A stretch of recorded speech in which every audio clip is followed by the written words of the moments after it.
नमस्कार। भारत के और भारत से बाहर भी जो रहने वाले वास्तु कंसल्टेंट्स हैं, अच्छे वास्तु कंसल्टेंट्स, बेईमान वास्तु कंसल्टेंट्स नहीं, जो लोगों को चूतिया बनाते हैं, कंपास पकड़ने का ढंग नहीं मालूम फिर भी वास्तु कंसल्टिंग करते हैं। अच्छे मेरी तरह जो वास्तु कंसल्टेंट्स हैं उनको मेरा प्यार भरा नमस्कार और आशीर्वाद। आज काफी दिनों बाद मैं आया हूं। मेरी मां का स्वर्गवास 14 नवंबर 2023 को हो गया। रात में 2 बजे मेरी गोद में ही उन्होंने आखिरी सांस ली। और कुछ दिन तो मैं सदमे में था, अभी भी सदमे में हूं। लेकिन आज मैं कुछ अपनी मां के नाम पे ज्ञान देना चाहता हूं। आज का ज्ञान जो है वो मेरी मां के नाम पे रहेगा। तो उम्मीद करता हूं आप लोग भी मेरी मां के लिए दुआ करेंगे कि भगवान और अल्लाह उनकी आत्मा को शांति दे और उनको जन्नत और स्वर्ग नसीब करे। धन्यवाद। तो ज्ञान नंबर 1, कभी भी वास्तु में बेईमानी नहीं करनी चाहिए। हमारे पास जो भी वास्तु कंसल्टेंट्स आते हैं या जो हमारे क्लाइंट आते हैं वो बहुत ही परेशान होते हैं, दुनिया का दुख लेके आते हैं। कोई कर्जदार आता है, किसी की बेटी बाप को या माँ बाप को प्रॉब्लम देती है वो आते हैं। कोई ऐसा आता है जिसका बेटा माँ बाप का नाम खराब करता है। कोई ऐसा आता है जो कारोबार जीरो हो जाता है, करोड़पति से रोडपति हो जाते। ऐसे लोग हमारे पास आते हैं और अगर हमने उनको लूट लिया तो हमारे में और शैतान में कोई फर्क नहीं रहेगा। 2 कहानी बताऊंगा।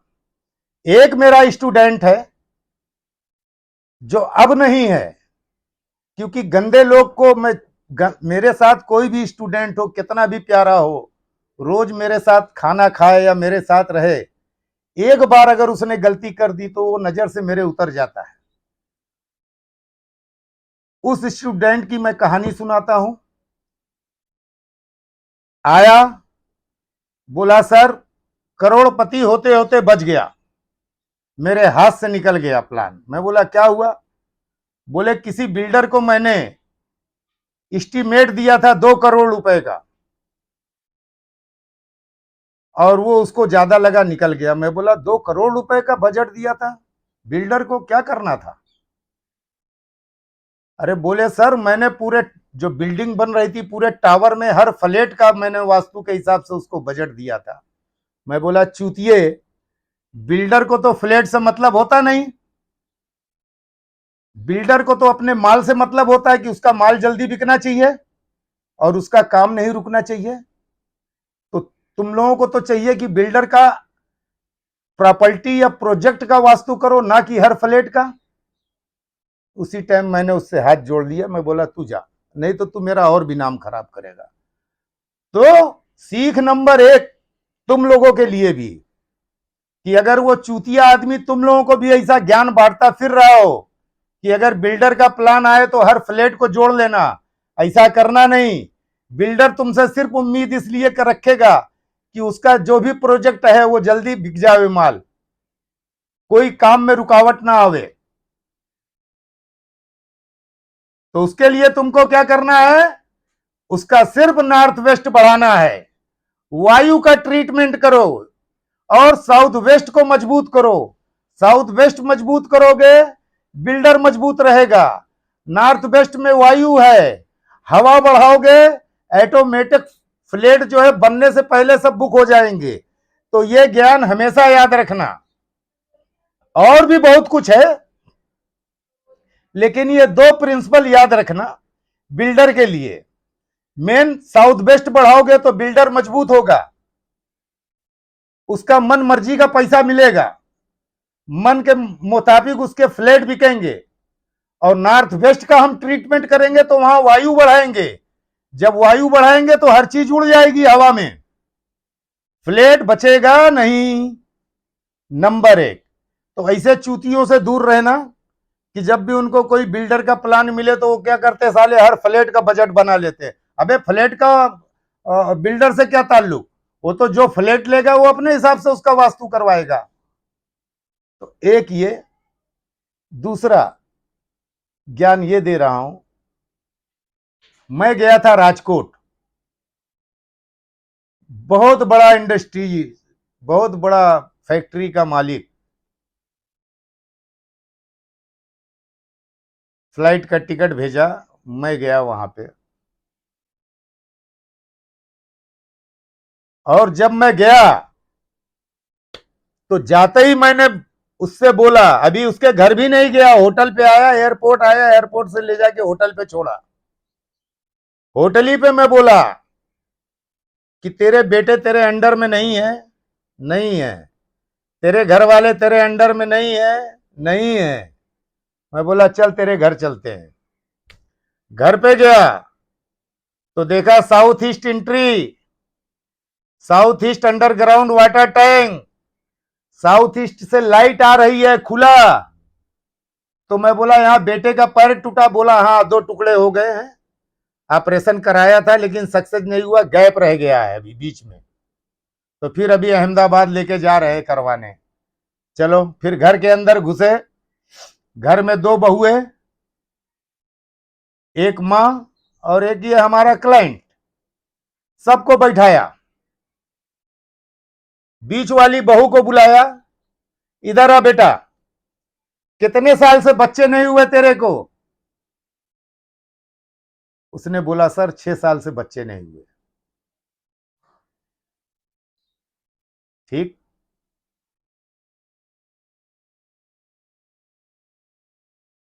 फिर घर की जो मेन महिला थी उसको बुलाया।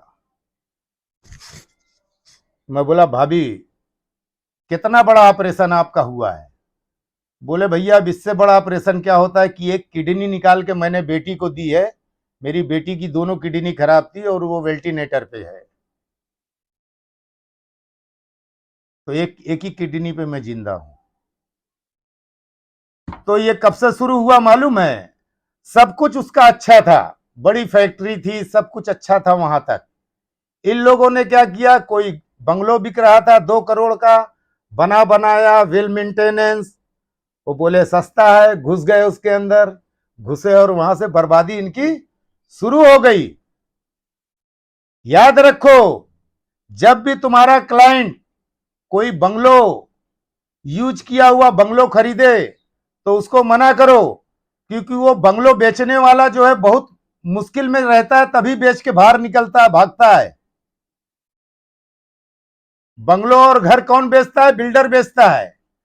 क्लाइंट जब बहुत परेशान हो जाता है किसी घर से तभी वो घर बेचता है, और वो घर तुम ले लिए तो तुम मर गए।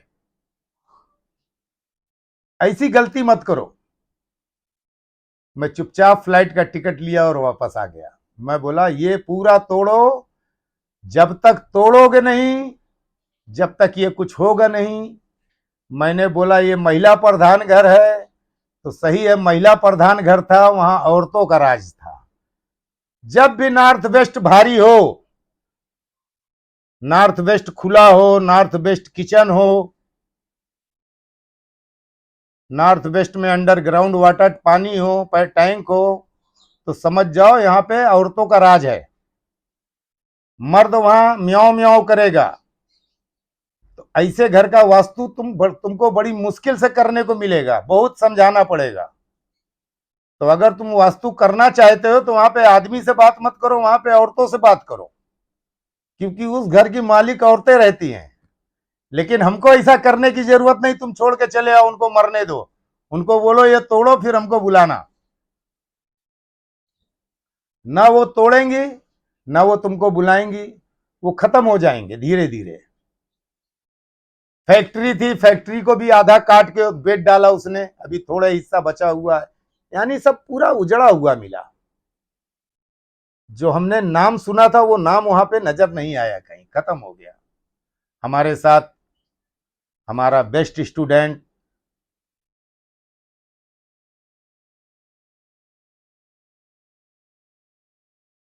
क्या नाम था, संजय गोयल। संजय गोयल था, उसी ने बेचारे ने स्पॉन्स किया था हमको। संजय गोयल को भी बुरा लगा। मैं बोला कोई बुराई की जरूरत नहीं, मेरे को सिर्फ एयरपोर्ट तक पहुंचा, मैं एयरपोर्ट जाना चाहता हूं।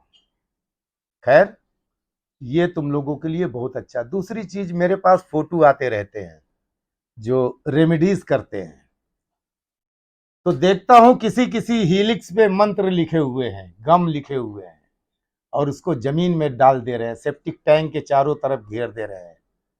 कितना पाप लगता है। दूसरी चीज और भी देखता हूं कि उनको हीलिक्स लगाने का तरीका नहीं है, एक एंटी क्लॉकवाइज लगा दिया, एक क्लॉकवाइज लगा दिया। अब उनको मालूम नहीं कि एंटी क्लॉकवाइज कहां लगानी है और क्लॉकवाइज लगानी कहां है। तो जब भी वास्तु करो या करवाओ तो एक अच्छे वास्तु कंसल्टेंट से करवाओ। ये बाजारू जो हैं, जो किताब पढ़ के, दो चार बुक पढ़ के वास्तु कंसल्टेंट्स बने हुए, ऐसे लोगों से बहुत दूर रहो। अपने घर का सत्यानाश मत करो, जैसे चल रहा है या तो चलने दो, और जब भी घर को छेड़ो तो एक अच्छे वास्तु कंसल्टेंट्स को लेके छेड़ो। बंदर के हाथ में अस्तूरा दोगे तो साला कहीं भी घाव कर देगा वो। दिल्ली में सबसे ज्यादा गंदगी है, वहां का जो महामाहिम है बोलता है ब्रह्म स्थान कुछ है ही नहीं है। मैं बोला फिर तू, तेरी अम्मा भी नहीं होगी। जब तू ब्रह्म स्थान को नहीं मानता तो तेरी अम्मा को भी तू नहीं मान रहा होगा, जिसने तेरे को 9 महीना जो है पेट में रख के पाल पोस के बड़ा किया। वास्तु शास्त्र में ब्रह्म स्थान का सबसे बड़ा महत्व है। आठों दिशाओं को पालने में सेंटर पॉइंट यानी ब्रह्म स्थान का ही रोल होता है। जैसे मां के पेट में बच्चा 9 महीना नाभि से पलता है, वैसे ये हमारी आठों दिशाएं, यहां सेंट्रल से उनको एनर्जी मिलती है। ये अगर गायब, ये अगर है ही नहीं, तो ये सब लावारिस हो गए। ब्रह्म स्थान हटा दो, ब्रह्म स्थान कट, ब्रह्म स्थान स्टेयर केस, ब्रह्म स्थान स्विमिंग पूल, तो समझ लो ये सब दिशाएं बिल्कुल लावारिस हो गई। कोई भी दिशाएं कुछ भी तुमको नुकसान पहुंचा सकती हैं। तो सबसे पहले ब्रह्म स्थान को ट्रीट करना सीखो। ब्रह्म स्थान को ट्रीट एक बार कर दिए तो ये सब दिशाएं जो है ये वेल्टिनेटर पे आ जाएंगी। बाकी वास्तु करोगे तो ये सब दिशाएं जो है जनरल वार्ड में शिफ्ट हो जाएंगी। ऐसा कुछ वास्तु करो। पूजा पाठ, मुहूर्त, बोलते हैं आज के दिन चांदी डालेंगे, आज का दिन शुभ है, शनिवार वाले दिन लीड डालेंगे। उनको पूछो मेडिकल स्टोर में दवा लेने जाते हैं तो क्या बोलते हैं कि कौन कौन सी दवा कौन कौन से मुहूर्त में खानी है। वो तो ये सोचते हैं साले कितनी जल्दी खाऊं कि मैं ठीक हो जाऊं। तो ऐसा ही इन घरों के बारे में भी सोचना चाहिए कि कितनी जल्दी इनका रेमेडीज करो कि ये घर तुमको आशीर्वाद दे, और इस घर के लोग भी तुमको आशीर्वाद देना चाहिए, ना कि उनकी बद्दुआ लेके तुम घर से बाहर निकलो। आज कितने वास्तु वाले हैं, बड़े बड़े महामाहिम, कंपास पकड़ना नहीं आता, आचार्य लिख रहे हैं। आचार्य, अरे हम लोग भी पढ़ते थे, हमको पढ़ाया जाता था। आचार्य जो है ये एसी में और 5 स्टार होटल में नहीं सिखाया जाता 3 दिन में। आचार्य बनने के लिए बहुत कुर्बानी देना पड़ता है, बहुत संघर्ष करना पड़ता है, जंगलों में पहाड़ों में जाके ज्ञान वहां पे लेना रहता है, ना कि एसी में 3 दिन बैठे और रामायण और महाभारत सुने और बोले आचार्य बन गए। आचार्य का मतलब क्या होता है? प्रोफेसर। प्रोफेसर ऐसे बनोगे एसी में बैठ के 3 दिन में, कंपास पकड़ना आता नहीं, आचार्य बन गए। टेप मार रहे हो प्लास्टिक का, कहीं घोड़ा लग रहे हो, कहीं उल्लू बन रख के उल्लू बना के आ जा रहे हो, सब कोई आचार्य का काम है।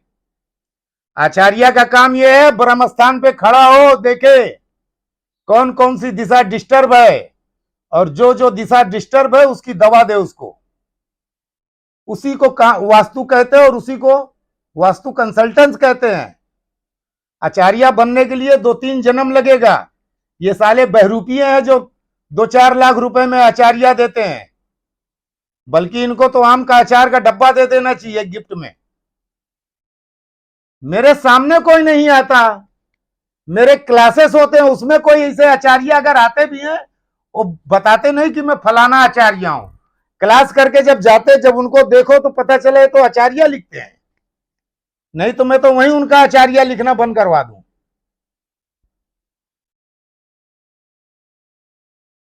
खुशदीप बंसल ने सबसे ज्यादा वास्तु का नाम खराब किया, और भी दिल्ली के कई हैं, बहरूपिये हैं। ये सब तमाशा दिल्ली में ज्यादा चल रहा है। 2-3 क्लास किया तो धमकी आना शुरू हो गई मेरे को, क्लास नहीं करने देंगे, दिल्ली नहीं घुसने। अबे दिल्ली तेरे बाप की है क्या? दिल्ली के बाजू का यूपी का मैं हूं। कहीं मैं अगर बोल दूं कि दिल्ली में अब तुम लोगों को भगाऊंगा, तो ये सब करने की जरूरत नहीं है। ये जो बुद्धिमान आदमी होता है वो ऐसा नहीं करता। आज पूरी दुनिया में कई करोड़ डॉक्टर हैं, सबके करने की टेक्निक अलग अलग है, लेकिन कोई आंख मंत्र पढ़ के इलाज नहीं करता, कोई कलमा पढ़ के इलाज नहीं करता, टूल से ही इलाज करता है। जब तक वो इंजेक्शन नहीं लगाएगा, जब तक वो केमिकल लिक्विड जो है इसके अंदर नहीं जाएगी। ऐसा खाली इंजेक्शन ले लो, पढ़ के फूको, तो इंजेक्शन नहीं चला गया बॉडी में। तो ये सब बदमाशी छोड़ दो, अभी भी सुधर जाओ। पब्लिक ढूंढ ढूंढ के तुम लोगों को मारेगी और मारना शुरू कर दी है। मैं कई ऐसे वास्तु कंसल्टेंट्स को जानता हूं जिनके ऊपर केस चालू हो चुके हैं।